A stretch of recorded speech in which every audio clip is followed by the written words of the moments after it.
MD রয়েছেন, বোধহয় ঘটনাটা দেখেছেন পরিষ্কারভাবে। সুযোগ ছিল ফ্রি হিটে, আর গোপাল সিং এর সামনে এ ধরনের বল। ভৈরব সূত্রধর আসবে দ্বিতীয় ওভারে বোলিং করার জন্য। প্রথম বলটা একটু খাটো লেন্থের বল ছিল, ফিল্ডার অনেকটাই দৌড়ে যাবেন, তবে আউটফিল্ড এতটাই ফাস্ট কমিউনিটি সেন্টার গ্রাউন্ডের, ওই জোন থেকে বল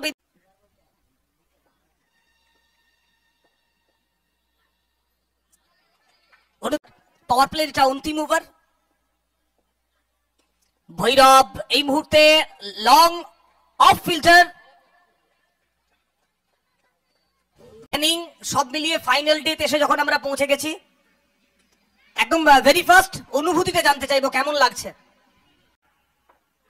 অর্থাৎ ব্রেকফাস্টটা করে নেওয়ার সুযোগ দেওয়া, হাওয়াতে বল রয়েছে এবং এক্ষেত্রে সবকিছুকে অতিক্রম করে বল ওয়ান বাউন্স। একই সাথে আমরা সিং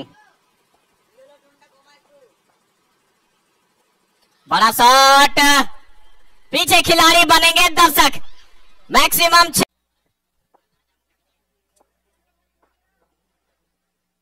क्या मौका का लाभ उठाएंगे, सीधा हमारे कमेंट्री बॉक्स के तरफ, वन बाउंस, चौका, बाउंड्री आते हुए 50 comes up for Gopal Singh. एक बढ़िया इनिंग्स है, बढ़िया नॉक अपने टीम के लिए खेलते हुए फाइनल डे में DPL 7 से बल्लेबाज है और अपना एक्सपीरियंस से दिखाया आज बड़े मंच पर। फाइनल डे टीम को जरूरत थी उनकी और वो काम करके दिया, 22 बॉलों से 51।